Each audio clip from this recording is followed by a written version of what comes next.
The latest weather, traffic, and news updates online at 560theanswer.com. Now, from the Signature Bank Studios, this is Chicago's Morning Answer. Merry Christmas. On AM 560. Ho, ho, ho. The Answer. Top of the morning, Dan Proft here, and Mike Rowe from Dirty Jobs, Deadliest Catch, Discovery Channel fame, as you know. Mike Rowe recently offered these comments about the skill gap and labor participation problem in America. Take a listen. We got a skills gap. It's wide. It's big. We got 7.2 million men who are not participating in the workforce, not looking for work. We got $1.7 trillion in student loans on the books. We got 7.6 million open positions that don't require a four-year degree. And yet, we keep lending money we don't have to kids who are never going to be able to pay it back to train them for jobs that don't exist anymore. If we want to close the skills gap, we got to make a more persuasive case for millions of good jobs that nobody knows about and nobody understands. These are six-figure jobs or opportunities that lead straight to a six-figure career. They're everywhere. And if we don't reinvigorate the trades, I'm afraid the president's best efforts to bring manufacturing back to these shores is going to run into a real roadblock. We need an enthused workforce, skilled for the jobs that are out there. Yeah, well said. As I was telling you, I'm a railroad mechanic. I've been doing that for 25 years. I've been doing side work. To that point, the point that Mike Rowe makes and has been making for some time and has a foundation to support the efforts that he believes needs to be made. Palmer Luckey, who is a successful entrepreneur, you may know the name from his time at Facebook, where he was the VR Oculus guy. He now runs a company called Anduril, which is a military tech company. And he had this to say about this reindustrialization of America that is being much discussed, but maybe there's a little bit of a gap. Speaking of the skills gap, there's a little bit of a reality gap between the rhetoric from politicians and corporate types alike about reindustrialization and what is or is not actually happening on the ground. What's interesting about the United States and our slip away from being a manufacturing superpower, which was the core of our military might. I mean, that was how we won World War II. It wasn't building the best weapons. It was that we just made so much that the other side couldn't stand up to it. And so how do we lose that? It wasn't an accident or a failure. It was a decision by, I'm going to sound like conspiracy theorists, the elites. The elites decided that they were going to reform the United States in the image of what they wanted. They want us to move higher on the value chain. They said, we're going to do more higher value. We're going to get away from the making and into the design. We're going to make more music and more design and more services, and we're going to become a service economy. We're going to move away from things like textiles and chemicals and metals. And the idea was that in a globalized, peaceful world with no conflict, that moving the things that were lower value to other people would result in a more prosperous nation. And I think it worked for a little while. For example, allowing China into the World Trade Organization was a very profitable thing for our country. It allowed us to buy a lot of cheap stuff, some of it good, some of it bad, but definitely cheaper than it would have been to make it in the United States. Reindustrialization is really about recognizing that sometimes your own destiny doesn't have a value that can be measured in dollars. If you rely on your strongest geopolitical adversary for all the things that make the American way of life possible, and if divorcing yourself from them would radically lower quality of life for everyone in your country, how are you ever going to negotiate with them? How are you ever going to hold them to account? So reindustrialization, a lot of it is it's about making a new decision to bring back these critically important things, not because it's cheaper, not because it is necessarily necessary economically, but because as a country you need these things in order to not just be a vassal state to the people who actually make all of the things that you need. I think it's going to be really, really difficult. I think there's a lot of people who are using reindustrialization as a buzzword to raise money, but they don't actually really care about the strategic independence. I see companies that talk about how they're about bringing back U.S. manufacturing, and then they use all Chinese machines in their factory, and they're relying on Chinese technical support teams to make all of that stuff work. We need to make sure that we don't let these buzzwords gloss over a lot of the real problems. We need to hold people to account. If you say that you're about reindustrialization, you better be serious about it, or you should get called out, and people should say, wait, you're actually just the usual way of doing business, dressed up in a newer, more patriotic sounding. For more on this, please be joined by Steve Moore, economist, author of The Trump Economic Miracle and the Plan to Unleash Prosperity Again, co-authored with Art Laffer. Steve, thanks for joining us. Appreciate it.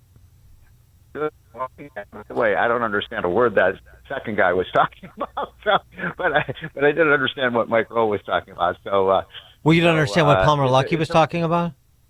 About big words that I don't know what he was driving at. But let's address what Mike Rowe was talking about, because it's sort of a dilemma. By the way, there are a lot of jobs. It is true there's 7.5 million job openings in the country. So there, for people with skills who know how to do, you can find a job pretty quickly. If you've got a political science degree, or if you've got a sociology degree, or if you've got a degree in ethnic studies, not so much. Nobody really cares. So it is true that our colleges are churning out people without the basic skills that employers need. But on the other hand, Dan, and here's another tangent to think about in this debate. As you know, I've said this a couple times on your show. I'm on the board of a company called Speed, and we build houses with robots. So a lot of these kind of menial factory kind of jobs that have been done by human beings over the last 50 years, over the next 10 years are going to start being done by robots. And in other words, 10 years from now, most factories will be robotized, and most of that work will be done by machines, not people. So do you want to prepare people for jobs that might not exist 5 to 10 years ago? No, I don't know. I don't know the answer to that. Well, and I'm not an industrialist either, so I don't know sort of where the human capital ends and the machines begin when it comes to things. I mean, just thinking about the different trades, plumbers and electricians and operating engineers and so forth. I suspect even well into the future. You're going to need human capital and expertise in those trades, in addition to the automation. I agree with that. Yeah. So, yeah.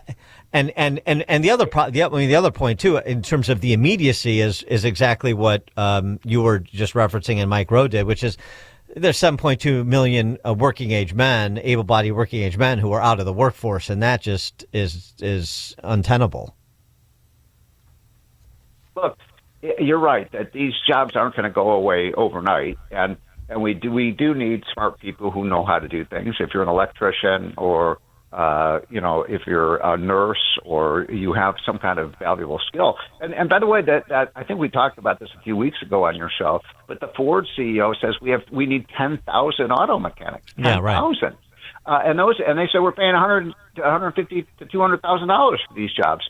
So, they're good jobs. And there was a real interesting piece in the Wall Street Journal a few days ago on this whole subject saying, the gap between somebody who has a high school degree and a college degree has shrunk. In other words, you get a kid out that goes to high school and then maybe goes to a trade school for a couple of years ago and learns how to be an electrician. They're going to make more money than a college grad after spending $200,000 on their philosophy degree. Yes, that's right.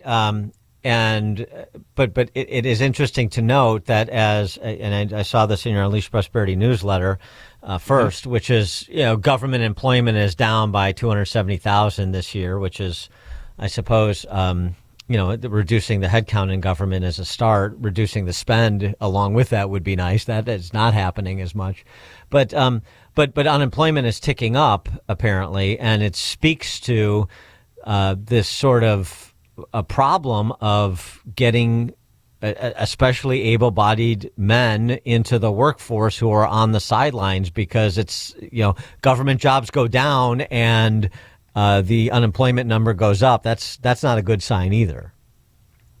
So my philosophy on this is that, for the first half of or throughout a lot of the 20th century, people got paid for picking up things and working on assembly lines and things like that. And as we move, further into the 21st century, the only real, muscle that's going to be really important in your body for work is going to be your brain, not how much you can lift and things of that nature. So the sad thing is that the real villain in this whole story, of course, is our education system, where we now have many schools where half the kids can't read, half the kids can't do math, are not functional. We're not turning kids into functional adults or employable adults when they aren't learning anything in school. By the way, there was I was thinking about you when I read this story, Deb.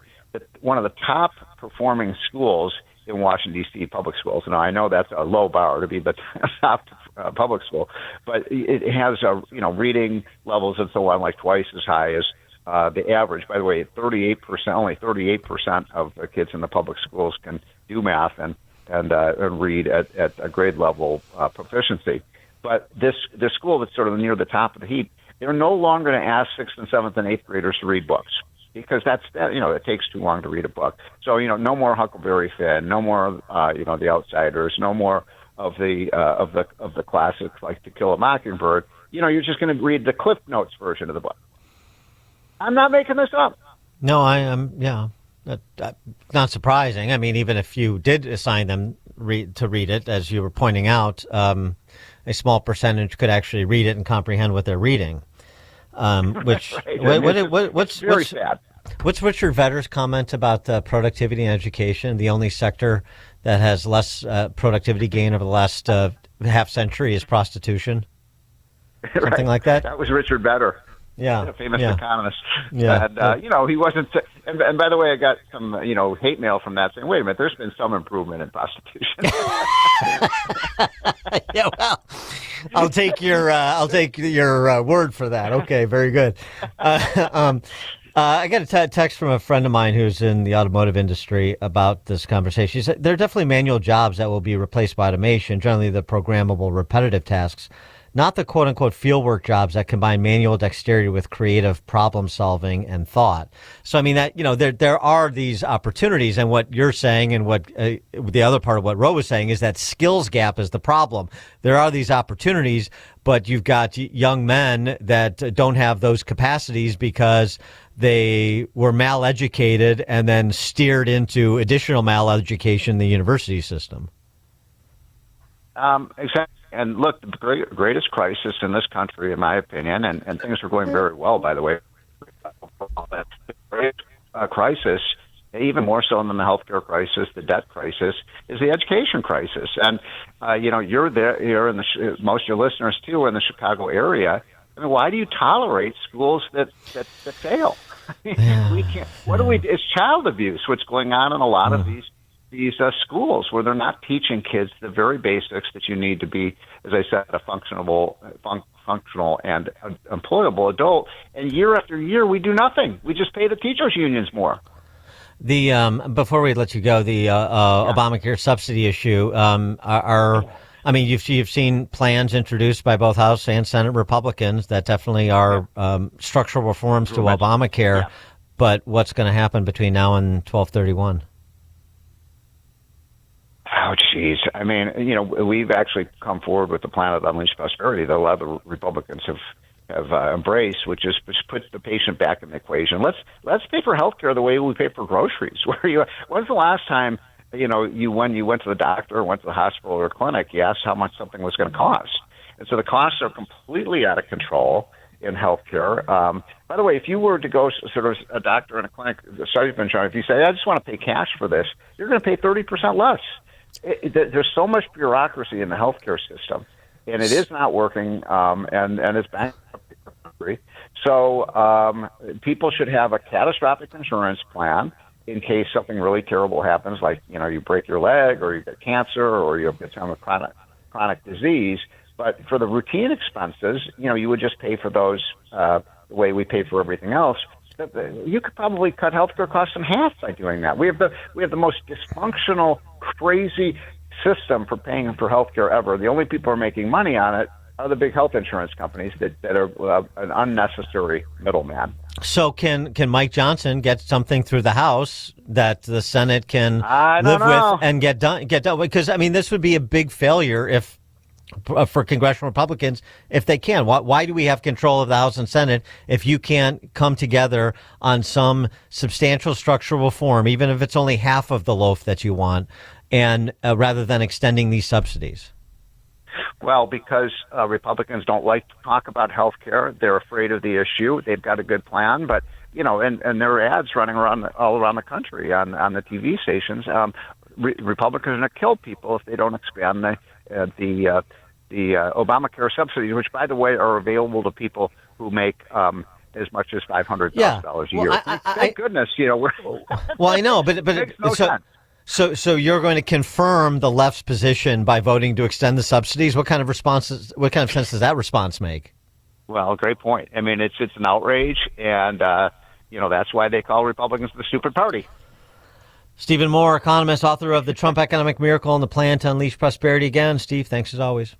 Okay, thanks, Dan. Have a great week, and Merry Christmas. Bye. Merry Christmas. Take care. And he joins us on the Turnkey.Pro answer line. This is Chicago's Morning Answer. Santa's coming to town. Oh, my God. On AM 560. Santa here? I know him. The Answer. You know me. I believe in freedom, independence, and the values that built this country. Now, I'll be the first to say President Trump has taken the steps towards reviving our